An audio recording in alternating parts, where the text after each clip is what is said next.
नमस्कार,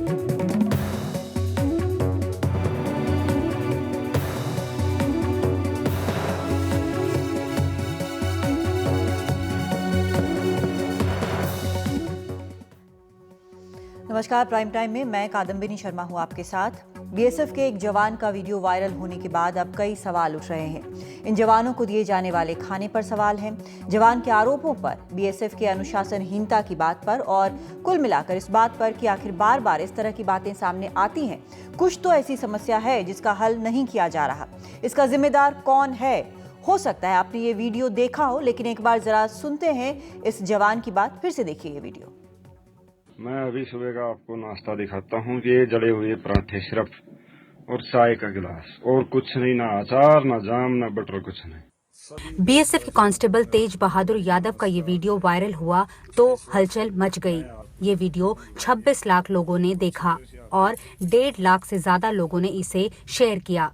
देश की सुरक्षा करने वालों के साथ हो रहे इस सलूक को लेकर सब हैरान रह गए। तेज बहादुर बताते रहे कि खान पान की क्या हालत है। अभी मैं आपको दिखाता हूँ बीएसएफ की, ये देखो दाल, सिर्फ हल्दी नमक और कुछ नहीं इसके सिवाय।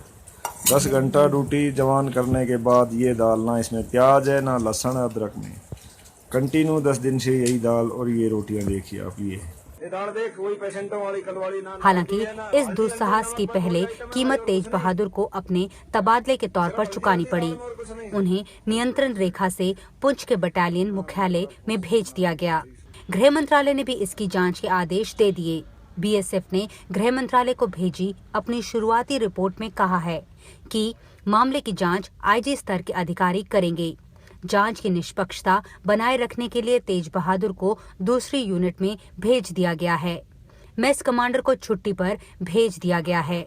ये भी कहा गया कि तेज बहादुर का सर्विस रिकॉर्ड अच्छा नहीं रहा है। I am amazed.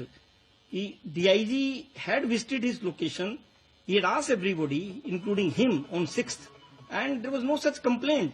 तेज बहादुर जो है, पास में इसका इंडिसिप्लिन एक्ट रहे हैं, इसका इंटॉक्सिकेशन का, इनसबॉर्डिनेशन का, सुपीरियर के ऊपर जो है फोर्स अप्लाई करने का और उसके ऊपर अपनी बंदूक तानने के, इस तरह के बहुत ही संवेदनशील इसके ऊपर आरोप लगे थे।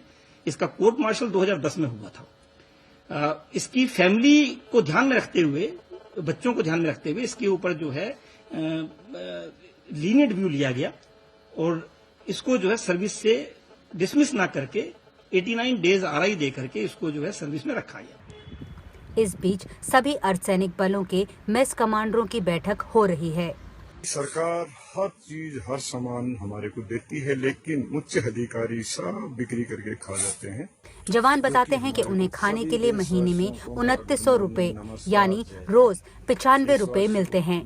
लेकिन तेज बहादुर के मामले ने इस बात की तरफ ध्यान खींचा तो है ही कि सेना और सुरक्षा बलों की बंद दुनिया को कुछ पारदर्शी करने की जरूरत है।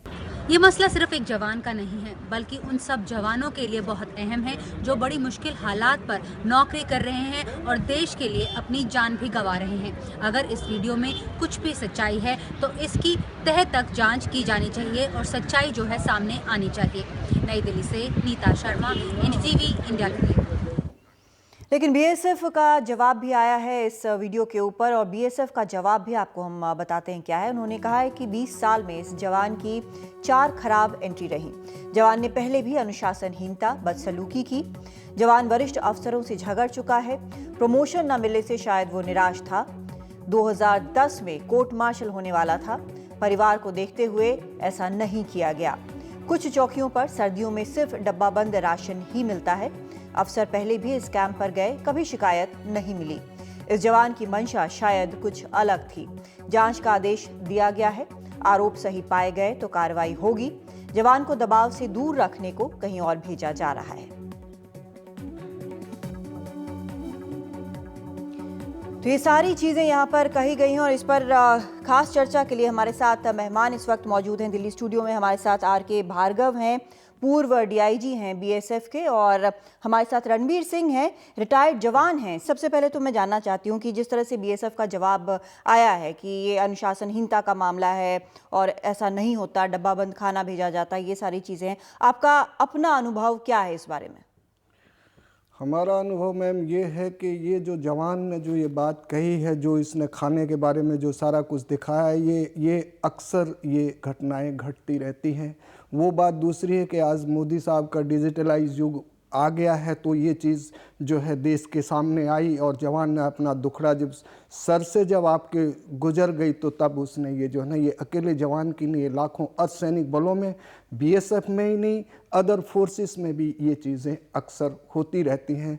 जब हमारे यहाँ पे अर्धसैनिक बलों में, मैम आपके लिए जानकारी के लिए बता दें कि हमारे कमांडेंट वगैरह या कंपनी कमांडर जो है ना निश्चित कर देते हैं कि भाई फलानी दुकान से आप राशन खरीदेंगे जवानों का, और जो है ना ट्रक लोड करके अपने आप ही जो है सदर हो, चाहे वो श्रीनगर का लाल चौक है, जहाँ से भी इन्होंने खुद जो भाई मौसम ख़राब है, अब क्या कर सकते हैं, आपकी जो है राशन अपने आप ही हम गाड़ी में डलवा के दे देंगे, भिजवा दिया जाता है। मैम बहुत बड़ा जो गंभीर चिंता का विषय है और ये हकीकत है, वाकई ही ये हमारे यानी कि जो लोकल बाजार है, कोई सेंट्रलाइज सिस्टम नहीं है, लोकल बाजार से आपके लिए राशन आ जाता है? क्योंकि हमको government per month ration money देती है, हमारा पैसा हम खुद ही खरीदते हैं। एक कमेटी बना दी जाती है कि भाई ये सिपाही होगा, ये हवलदार होगा, मैस हवलदार, बाकी जो कहाँ से आप खरीदेंगे, किस रेट में खरीदेंगे, ये सारी चीज़ें हमारा कमांडेंट ही निश्चित करता है कि भाई जाइए उस दुकान में बहुत सस्ता है और उसी दुकान से ले आओ। अब उसके बदले में उसके परिवार के लिए भी मैम हम ये आपके मीडिया के माध्यम से कहना चाहेंगे कि कई जगह हमने कश्मीर में खुद देखा है, जब जो है गाड़ी की गाड़ी भर के और कमांडेंट साहब के यहाँ पे चली गई, उनके 2IC पे चली गई, जबकि ये उनकी जिम्मेदारी बनती है। बटालियन के अंदर 3-3 डिप्टी कमांडेंट बैठे हैं जो मैस का सुपरविजन करें, कंपनी कमांडर बैठा हुआ है जो इस चीज़ को इंश्योर करे कि जवानों को अच्छा खाना मिले, जबकि ऐसा नहीं होता है। जबकि ऐसा अनुपात में कम मिलता है या क्वालिटी खराब होती है या दोनों होता है? मैम जो है अब जैसे यहाँ पे अभी बर्फबारी हो रही है और यहाँ फ्रेश नहीं पहुँच पाता, हो सकता है कि उसमें जो आपकी जो है कुछ जो है इस टाइप की हो जाए कि भाई थोड़ा गला सड़ा या इस टाइप का आटे वाटे में कुछ फर्क पड़ जाए, बाकी ऐसा कुछ नहीं है। ये तो सारा कुछ जो है ना ऑफिसर्स लोग जो है ना जवान तक पहुंचने नहीं देते मैम, उसमें बहुत सारा हिस्सा ये लोग खा जाते हैं इस हकीकत। ठीक है भार्गव जी, आपने भी करीब से देखा है, डीआईजी रहे हैं बीएसएफ के, जो ये आरोप हैं, ये खुद जवान रहे हैं सीआईएसएफ के, इनको अच्छी तरह से आइडिया है, अपना अनुभव है, ये बता रहे हैं कि इस तरह से बहुत ज़्यादा होता है और ये कोई पहली बार नहीं है कि इस तरह की चीज़ सामने आई हो। ऐसे आरोप पहले भी लगते रहे हैं, कुछ ना कुछ सामने आता रहा है, लेकिन अब पहली बार शायद इस तरह से खुलकर बहुत ज़्यादा मुखर स्वरूप में सामने आया है। देखिए सीआईएसएफ के बारे में तो मैं कह नहीं सकता उनके यहाँ क्या सिस्टम है क्या नहीं है, हाँ, लेकिन बीएसएफ में इतने समय सर्विस करने के बाद, सारा सिस्टम देखने के बाद, मैं कम से कम बीएसएफ के बारे में ये कह सकता हूँ कि इस तरह की चीज़ कि कमांडेंट कह दे कि यहीं से राशन आना है, वो संभव नहीं है। जो कमेटी बनती है उसमें एक अफसर भी होता है, साथ में सब इंस्पेक्टर, इंस्पेक्टर भी होता है, हवलदार भी होता है, बाकी कम से कम 3 जवान और होते हैं जो साथ जाते हैं, गाड़ी में जाते हैं, वो जा कर के दुकान में सर्वे करते हैं, कहाँ से सामान लेना है, कहाँ से नहीं लेना है, वो सामान लेते हैं। ठीक है। कभी कभी ये होता है कि भाई किसी दुकान पर वो कहते हैं साहब हमारे पास इतना सामान नहीं है, क्यों? क्योंकि 1000 आदमियों के लिए राशन लेने में और 100 आदमियों के लिए राशन लेने में फ़र्क है। हो सकता है किसी दुकान से एक से लिया जाता हो, या जब आप रोज़ कोई चीज़ हर महीने आप खरीद रहे हैं सामान, तो हो सकता है किसी दुकानदार के साथ में कि अच्छा इसके पास से सामान अच्छा मिल जाता है, चलो यहीं जाते हैं टाइम बचाने के लिए। लेकिन ये कहना कि ट्रक का ट्रक भर करके सीओ के या 2IC का चला जाता है, कम से कम मैंने बीएसएफ में नहीं देखा। बीएसएफ में मैंने तकरीबन हर तरह के महकमे में सर्विस की है। इसके अलावा बीएसएफ में एक सिस्टम और है, हर बटालियन में, हर कंपनी में एक इंटेलिजेंस का रेप होता है। ठीक है। वो भी अपनी रिपोर्ट भेजते हैं, अगर इस तरह की रिपोर्ट होगी तो ऊपर जाएगी, ऊपर जा करके पता लग जाता है। बिल्कुल, लेकिन जब ये जो एक तस्वीर के साथ इन्होंने इस एक जवान ने जो बीएसएफ का जवान है जब वो अपलोड कर रहा है ये जानते हुए कि इसका कॉन्सिक्वेंसेस क्या होगा, इसका एंड रिजल्ट क्या होगा, या तो उसको सज़ा होगी, आरआई पहले ही हो चुकी है उसकी इम्प्रिजनमेंट की बात जो 89 डेज़ की कर रहे थे वो, उसके अलावा पता नहीं और क्या एक्शन लिया जाएगा। अभी तो खैर इंक्वायरी है तो पूंछ मूव किया गया है, लेकिन इतना सारा रिस्क लेके अगर कोई ये अपलोड कर रहा है तो उसका सीधा सा मतलब है कि पानी सर से ऊपर गुजर गया है, वो इस बुरी तरह से स्ट्रेस में है। बीएसएफ करीब 2.5 लाख आदमियों की फौज है और उसमें हर तरह के जवान होते हैं। ऐसा नहीं कि सब अच्छे होते हैं, ऐसा भी नहीं कि सब खराब होते हैं। कुछ वो भी होते हैं जो छोटी चीज़ के ऊपर भड़क जाते हैं, कुछ ऐसे भी होते हैं जो उस चीज़ को शांति से देखते रहते हैं, नहीं बोलते हैं। कुछ होते हैं जो छोटी चीज़ पे ही बोल जाते हैं। इस केस में मैं ये तो नहीं कहता कि वो जो दाल थी वो वाकई में कैसी थी कैसी नहीं थी। जब आया है वीडियो तो होगी, ठीक है। आपके घर में भी रोज खाना बनता है, लेकिन आपने भी देखा होगा कभी दाल एक सी नहीं होती, किसी दिन पतली हो जाती है दाल या उसमें नमक कम हो जाता है। लेकिन इसका मतलब ये नहीं कि खाना खराब हो गया हमेशा के लिए। एक इंसिडेंट से आप सारे के सारे बीएसएफ को जज नहीं कर सकते। अगर वही दूसरा जवान कोई वहाँ पे पूड़ी और हलवा लेकर दिखा दे तो आप ये मान रहे हैं क्या सब लोग हलवा पूड़ी लेकिन खाते हैं? जैसा आपने बोला कि हर जवान एक सा नहीं होता, वैसे ही शायद हर यूनिट भी एक नहीं होती, हर अफसर भी एक सा नहीं होता। तो अगर जहां वो मौजूद हैं यहाँ पर क्या संभावना, आप बिल्कुल ही इससे तो नहीं नकार सकते ना कि ऐसा हो नहीं सकता। हमारे साथ इस वक्त प्रवीण साहनी भी जुड़ गए हैं, एडिटर हैं फोर्स के। प्रवीण जी, आपने भी काफ़ी लंबे वक्त तक कवर किया है। यहाँ पर एक जो बीएसएफ का जवाब आया है, जो पूरा दोष है वो जवान पर शिफ्ट करने की कोशिश की गई है कि उसका जो एक इंडिविजुअल प्रॉब्लम है, एक शख्स का प्रॉब्लम है, और आम तौर पर ऐसा नहीं है।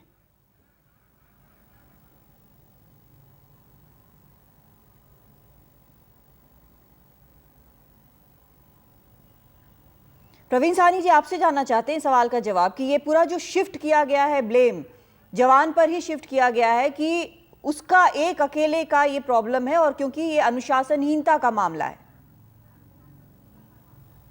देखिए, इसमें ऐसा है कि सबसे पहली बात ये है कि जो ये सीनियर ऑफिसर्स हैं बीएसएफ के, जो ये कह रहे हैं अब कि ये जवान इनडिसिप्लिन्ड है। अगर आपका वो जवान इतना इनडिसिप्लिन्ड है, आपने उसको लाइव एमुनिशन और राइफल देकर लाइन ऑफ कंट्रोल पे क्यों खड़ा करा हुआ है? पहली बात तो ये उठती है। ठीक है। क्योंकि अगर वो लाइव एमुनिशन उसके पास है और उसकी इतनी सारी रेड एंट्रीज है तो वो किसी और को भी मार सकता है, अफसर को भी मार सकता है। तो ये एक बात, ये पहली तो सवाल यही सबसे बड़ा उठता है। ठीक है। दूसरा सवाल ये उठता है, अगर आप खाने के विजुअल्स देखिए, हाँ। विजुअल्स कभी झूठ नहीं बोलते हैं, विजुअल्स बहुत करेक्ट होते हैं। विजुअल से ही पता चल रहा है कि वहां क्या हो रहा है जी।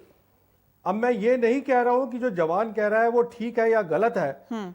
सवाल ये है कि आपने उसको पहले ही दोषी ठहरा दिया, तो ये एक गलत बात है। दूसरी बात ये है कि ये जवान जो है वो 11 घंटे तो वो ड्यूटी देता है, उसके बाद जब वो सोता है तब भी वो जगा होता है, क्योंकि इतनी ज्यादा टेररिज्म हो रही है जो बढ़ेगी, जो कम नहीं होगी। अगर आप उसको ठीक खुराक भी नहीं दे रहे हैं या उसको खुराक नहीं मिल रही है तो ये तो बहुत ही गलत बात है। इसके लिए मैं दो बातें बोलना चाहता हूं जी। ये एक इतना सीरियस मामला है कि मैं समझता हूं कि होम मिनिस्टर ने ये ट्वीट करके बोला कि जो हम होम सेक्रेटरी है हमने उनको बोला है कि आप पता करिए। मैं समझता हूं ये रिजिजू साहब की चेयरमैनशिप में इसको चेक करना चाहिए था। जो अभी भार्गवा साहब ने बताया कि हम कमेटी बनाते हैं, वो सब ठीक है। हाँ। मैंने भी फौज की नौकरी करी है, मुझे सब मालूम है, कमेटीज वगैरह अच्छी बात है। हाँ। आप करते हैं, मैं ये नहीं कह रहा हूं आप गलत बोलते हैं। और दूसरी बात ये है कि रिजिजू साहब को ये इतना सीरियस मामला है। आप आज देखिएगा वो डॉन में, नेशन में, पाकिस्तान के प्रेस में इसकी खिल्ली उड़ाई जा रही है। बिल्कुल देख रही हूं मैं लगातार। उसके बावजूद दूसरी चीज क्या सोच, हाँ वो हंस रहे हैं हमारे ऊपर और हम उसको कवर अप कर रहे हैं। और दूसरी बात यह है, ये इतना सीरियस मामला है कि इस समय होम मिनिस्टर को यह भी सोचना चाहिए कि हमारा जो स्ट्रक्चरल रिफॉर्म है उसकी भी जरूरत है। क्या स्ट्रक्चरल रिफॉर्म? कि जो कैडर ऑफिसर है हाँ। उसको आप पॉलिसी मेकिंग में रखिएगा। Policy making today is controlled by all the IPS officers. ये एक काइडर हर लेवल ऑफिसर पर जो है कहीं ना वो कहीं सिर्फ प्रॉब्लम ग्राउंड पे ये फील्ड वर्क कर यहाँ रहा पर है। लगातार बनी। वैसे भार्गव साहब, आपको और प्रवीण साहनी जी, आपको भी बताना चाहती हूँ मैं कि यहाँ जो एक कैग की रिपोर्ट आई थी, आप देखेंगे हमारी स्क्रीन पर लगातार चल रहा है, और 2016 जुलाई में ये रिपोर्ट पेश की गई थी। इस रिपोर्ट में भी कहा गया था कि खाने के स्वाद और क्वालिटी से फौजी बहुत कम संतुष्ट है। कई फौजियों को एक्सपायरी डेट के 3 महीने बाद का खाना दिया गया, जो डब्बाबंद खाना भी दिया गया वो भी, और 74% फल सब्जी उपयुक्त अनुपात में नहीं दी जाती, और 68% फौजियों ने कहा कि खाना जो है महज संतोषजनक है या उससे कम है। मतलब ये लेवल ऑफ सेटिस्फैक्शन जो है इस तरह की बताई जा रही है, और ये अक्रॉस द बोर्ड है, चाहे वो पैरामिलिट्री फोर्सेस हो चाहे बाकी हो। हाँ, देखिए, ये जो रिपोर्ट है बेसिकली जो आर्मी की चेन ऑफ सप्लाई है, आर्मी का राशन है उसके ऊपर है। हमारे यहाँ जवान खुद जाता है। हालांकि ये जो इंसिडेंट है, इस इंसिडेंट में इनको भी राशन की सप्लाई आर्मी की थी। वहाँ आर्मी ऑप्स कंट्रोल में थी ये यूनिट, जहाँ आर्मी से राशन आता था और आगे उसको पोस्टों पे भेजा जाता था। आर्मी का राशन, वो जो उन्होंने रिपोर्ट दी है, ठीक है, मतलब उन्होंने जो सर्वे किया है उसके ऊपर जो उनकी ओपिनियन बनी है वो बनी है, लेकिन राशन इतना भी खराब नहीं है। राशन, लेकिन अफसरों का और जवानों का तो अलग अलग होता है ना, जी हाँ, मेस भी अलग अफसरों होता है, का खाना भी अलग होता वो है। इसलिए कि उनकी रिक्वायरमेंट ऑफ कैलोरी वो अलग है। एक जवान को आटा चावल दाल इसकी शायद जरूरत ज्यादा है, अफसर उतना नहीं कंज्यूम करता है, इसलिए अफसर के लिए वो आइटम कम हो जाते हैं, उनका स्केल कम हो जाता है। और क्वालिटी देखिए, जो एक चीज आती है, अगर जैसे जैम आ रहा है तो जैम एक ही आता है, अफसर के लिए अलग से जैम नहीं आता है। अगर उसके लिए बटर आ रहा है तो एक ही जगह से बटर आता है, उसके लिए अलग से बटर नहीं आता है। जो भी अगर ड्राई फ्रूट भी आ रहे हैं तो जो आ रहे हैं वो ड्राई फ्रूट सब एक साथ ही आ रहे हैं, ऐसा नहीं कि उनके लिए अलग परचेज होती है। लेकिन फिर जो ये जो एक जला हुआ पराठा और एक चाय की बात कर रहे हैं, बताता हूँ, देखिए वो तो बहुत ज्यादा बिलो पार है ना। वहां पर देखिए ऐसा होता है, कहीं पर मेस में खराब हो गया, पराठा खराब हो गया या रोटी जल गई या दाल खराब हो गई, ये सारा है, लेकिन उसके लिए सिस्टम है। सिस्टम ये है, सबसे पहले तो कंपनी कमांडर ही है उसका। कंपनी कमांडर की बेसिक सिस्टम मतलब क्या, वो जाके कंपनी कमांडर को कंप्लेन करे? यस, कंपनी कमांडर आता है। अगर कंपनी कमांडर से सॉर्ट आउट नहीं होता है तो उसके बाद उसका जो कमांडिंग अफसर है वो है।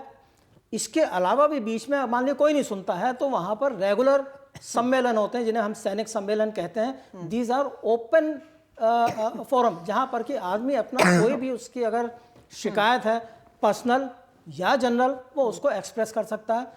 और वो ऐसा नहीं खाली आप ये कह रहे हैं कि ये महज अनुशासनहीनता है, उसके पास और रास्ते थे। अगर उन रास्तों के ऊपर चल करके कोई एक्शन नहीं होता, मैं मानता कि उसने जो किया बिल्कुल ठीक किया, लेकिन एक डिसिप्लिन फोर्स में एक चैनल बना हुआ है।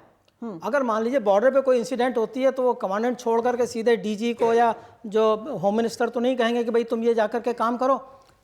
ऑर्डर उसी चैनल से आएगा, कमांडेंट से कंपनी कमांडर को आएगा, कंपनी कमांडर उसको फर्दर ऑर्डर देगा। वही बैक चैनल उसके लिए भी है। अगर कंपनी कमांडर से नहीं संतुष्ट है वो, उसका कमांडिंग अफसर है, कमांडिंग अफसर नहीं है तो जो आईजी है, डीआईजी हैं, वो भी रेगुलरली विजिट करते हैं। आप बता रहे हैं कि ये लंबा चेन है, बहुत सारे ऑप्शंस अवेलेबल है। रणवीर सिंह जी, आपसे मैं जानना चाहती हूँ, ये सब कुछ जब अवेलेबल था, एक जवान के पास सब कुछ था, फिर उसने क्या ये अनुशासनहीनता की है? आपकी नज़र में क्या है? जी मैम, पहले तो हम डीआईजी साहब को जवाब देना चाहेंगे कि जी जहां लगता है, जी का मतलब डीआईजी, आईजी, एडीजी, डीजी, वो क्या जाने दार के बारे में। दार चाहे वो पहरेदार हो या हवलदार हो या सूबेदार हो, जी क्या जाने दार का दर्द। बहुत जरूरी पॉइंट है। अच्छा मैम, कंपनी कमांडर की ये जिम्मेदारी बनती है कि वो मैस में जाके जवानों का सुपरविजन करे कि आज खाना कैसा है। कमांडेंट की जिम्मेदारी बनती है कि वो जवानों का हर महीने जाके उनका जो है कॉन्फ्रेंस बुलाए कि बताइए मैस के बारे में क्या क्या प्रॉब्लम आ रही है, कहाँ परचेजिंग में प्रॉब्लम आ रही है, कहाँ मतलब खाना खराब बन रहा है, लांगरीज को मोटिवेट किया जाए, यस बहुत बढ़िया रिवार्ड दिया जाए। ये सर से गुजरा है। जब आज हम डिजिटलाइज युग की बात करते हैं, माननीय मोदी जी की बात करते हैं जिन्होंने डिजिटलाइज, ये इसका मतलब यही तो है कि जब सर से गुजरा तो जवान ने जो है ना ये वीडियो जारी किया, और अब उसकी वो पीछे से वो फाइल उखाड़ी जा रही है कि जवान ने कब इसने अफसर को क्या बोला, कब इसने उसको बंदूक दिखाई, ये पहले नहीं कर सकते थे क्या? कि भाई अगर वो माननीय महोदय ने कहा, ठीक कहा कि भाई अगर उसने किसी को बंदूक दिखाई तो एलओसी पे उसको नियुक्त करने की जरूरत क्या थी? माननीय अभी तो ये भी कह रहे हैं कि भाई वो मोबाइल लेके क्यों आया? अरे सर, कैशलेस का जमाना है, प्रधानमंत्री जी खुद कह रहे हैं, तो आप बताइए ना कि वो मोबाइल तो आज एक जरूरी चीज हो गई है, हर आदमी मोबाइल। अब उसकी वो बजाय इंक्वायरी करने के, अब ये माननीय वो मंत्री जी की बात हुई है, गृह राज्य मंत्री की, रिजू जी ने तो खुद पे कमीशन के स्टार्ट होने से पहले कहा कि अब केंद्रीय अर्धसैनिक बलों को भी जो पैरामिलिट्री स्पेशल पे दी जाएगी। लिखित बयान है राज्यसभा में EU सिंहदेव के मुकाबले। हम आपके मीडिया के माध्यम से कहना चाहेंगे, आज केंद्रीय अर्धसैनिक बलों ने, जिन्होंने देश की पार्लियामेंट को बचाया, जिन्होंने संसद को बचाया, जिसमें माननीय मोदी जी माथा चूमे थे उसका, तो उन्हीं ने ही हमारे CRPF के बांकुरों की जो है वो पेंशन बंद कर दी। हम आज कहाँ नहीं है, संसद से लेके सड़क से लेके सरहद तक, इवन मैम देवी देवताओं भी हम पे विश्वास करते हैं। चाहे रामलला को हमने बचाया था, नहीं तो नेस्तानबूद कर देते पाकिस्तानी आतंकी। आज हम जो है माँ वैष्णो के पास भी। एक चीज और आपसे हम जानना चाहते हैं, आप जो बोल रहे हैं, लेकिन अगर एक शख्स ने, आप करें डिजिटाइजेशन का ज़माना है, मोबाइल का, कैशलेस का ज़माना है, ये सारी चीज़ें हैं, लेकिन अगर हर जवान इस तरह से अपलोड करना शुरू कर देगा हर एक शिकायत के ऊपर, तो जो सारा एक सिस्टम बना हुआ है वो तो सारा ढह जाएगा, कोलैप्स कर जाएगा। नहीं लगता आपको? जी बिल्कुल ठीक बात है। हमारा नाम ही ऐसा गवर्नमेंट ने दे दिया, अर्धसैनिक आधा अधूरा। हम कह रहे हैं कि भाई हमको जो मोदी जी, आप जो है योजना आयोग को नीति आयोग में तब्दील कर रहे हैं, आप जो है विकलांग को दिव्यांग में तब्दील कर रहे हैं, आप जो है 7 RCR को लोक कल्याण में तब्दील कर रहे हैं, तो क्यों नहीं अर्धसैनिक बलों को भी वो सारी सुविधाएं दी जाए और उनको भी पूर्ण सैनिक का दर्जा दिया जाए, ताकि ये इस प्रकार की कार्रवाई ना हो। और हम तो ये चाहेंगे कि जिस बटालियन में ये ऐसा खाना बना है, उसके कंपनी कमांडर को, मैस कमांडर की क्या गलती है? उसको तो बोले कि छुट्टी भेज दिया या दूसरी जगह पोस्टिंग कर दिया, क्यों न उस कंपनी कमांडर के अगेंस्ट में ये जो है डिसिप्लिनरी एक्शन लिया जाए, उसकी सीट रोल में अंदराज किया जाए। जांच के बाद ही सामने आएगी। वैसे भी आपको केंद्रीय पुलिस बल ही बोलते हैं। जी बिल्कुल। हाँ, एक तो जैसे कहा कि अगर इनडिसिप्लिन था तो उसको हथियार दे करके LC पे क्यों भेजा? हाँ, देखिए, किसी ने अगर गलती की है, उसको सजा मिल गई है, तो इसका मतलब ये नहीं कि वो आगे सिपाही के काम से बेदखल हो गया। भाई सिपाही की वो तनख्वाह लेगा, सिपाही का काम भी करेगा। ऐसा तो नहीं कि अच्छा एक को एक सजा मिल गई तो उसे हटा दें। जितने कोई गुनाह करते जाएंगे सजा मिलती जाएगी, सबको हम LC से हटाते तो नहीं जाएंगे। लेकिन उनकी तो फहरिस्त बड़ी लंबी दिखाई गई है। लंबी है तो उसमें देखिए, हाँ, इसकी 4 इंसिडेंट हुई। हाँ, हमने भी ऐसे इंसिडेंट डील किए हैं जहां पर आदमी के पास 4 या 5 इस तरह की रेड एंट्रीज हम लोगों ने बोलते हैं, अगर हुई हैं तो उसका प्रोविजन है कि उसको शो काज नोटिस देकर निकाला जा सकता है। लेकिन समस्या ये है ना कि चलिए आपने बोला कि ठीक है हम चांस और देना चाहते हैं, लेकिन चांस देते के साथ आप इतने सेंसिटिव स्पॉट पे तो पोस्टिंग नहीं कर देंगे। अगर इतनी लंबी फहरिस्त है उसके अनुशासनहीनता की और इस हद तक की 89 डेज तक RI के लिए उसको भेजा गया, वो ऐसी जगह पे कैसे भेज दिया गया? इंसिडेंट है 2010 की। हाँ, वो वहां पर 28 दिसंबर को मेरी नॉलेज के हिसाब से पोस्ट पे गया था। हाँ, तब से लेकर के इसका मतलब 6 साल कम से कम उसको निकल गए।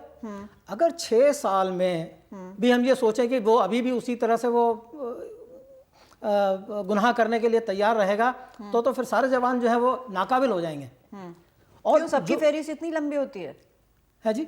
सबकी फहरिस्त इतनी लंबी होती है? नहीं, जिसकी इतनी लंबी आ जाती है, उसको फिर ये प्रोविजन है कि शोकाज नोटिस दिया। अब जैसे इसको 10 में इसका कोर्ट मार्शल हुआ, कोर्ट मार्शल भी आपने सुना होगा। IG ने कहा कि इसके घर के हालात को देखते हुए हमने उसे डिसमिस नहीं किया। ठीक है, वरना उसने जो ऑफेंस किया था, जैसे बता रहे हो, उसके हिसाब से डिसमिसल उसके लिए फिट केस था। घर भेजने का था, इसलिए बॉर्डर पे राइफल लेके जाने का सवाल नहीं। ठीक है, लेकिन उसके पारिवारिक हालात को देखते हुए उसको डिसमिस नहीं किया। उसको आगे इतना मौका दिया कि भाई ठीक है, अगर नौकरी कर रहा है। इसके अलावा उसके अपने खुद वर्ड हैं कि मैं पिछले तकरीबन 1 साल से बटालियन हेडक्वार्टर में ही था, उसको बॉर्डर पे नहीं भेज रहे थे। क्यों? क्योंकि उसको दूसरे कंपनी कमांडर जो एक DSP रैंक या एक AC रैंक के होते हैं, शायद उनके काबू में नहीं आता। बटालियन हेडक्वार्टर में सीनियर अफसर हैं, बहुत सारे दूसरे होते हैं जिनको लेकर के शायद वो कंट्रोल में था। लेकिन जैसे ही उसको वहां भेजा गया, हो सकता है बीच में भी गया हो, उसको वहां पे दाल भी खराब लगी, और वो भी एक जगह पर, मतलब 10 दिन में बटालियन हेडक्वार्टर में इतने समय रहा, वहाँ उसको कोई शिकायत नहीं आई, दूसरे जवानों को कोई शिकायत नहीं आई, उस पोस्ट में जाने के 10 दिन में उसकी सारी शिकायतें पैदा हो गई। इसका मतलब ये एक स्पेसिफिक इंसिडेंट है, इसको जनरलाइज करके हाइप देना गलत है। गलत है। चलिए एक छोटा सा ब्रेक ले रहे हैं, हम लौटेंगे आप ही के पॉइंट पे जो आप कह रहे हैं कि एक स्पेसिफिक इंसिडेंट है। प्रवीण साहनी जी आपसे भी इसका जवाब चाहेंगे, एक छोटा सा ब्रेक ले रहे हैं।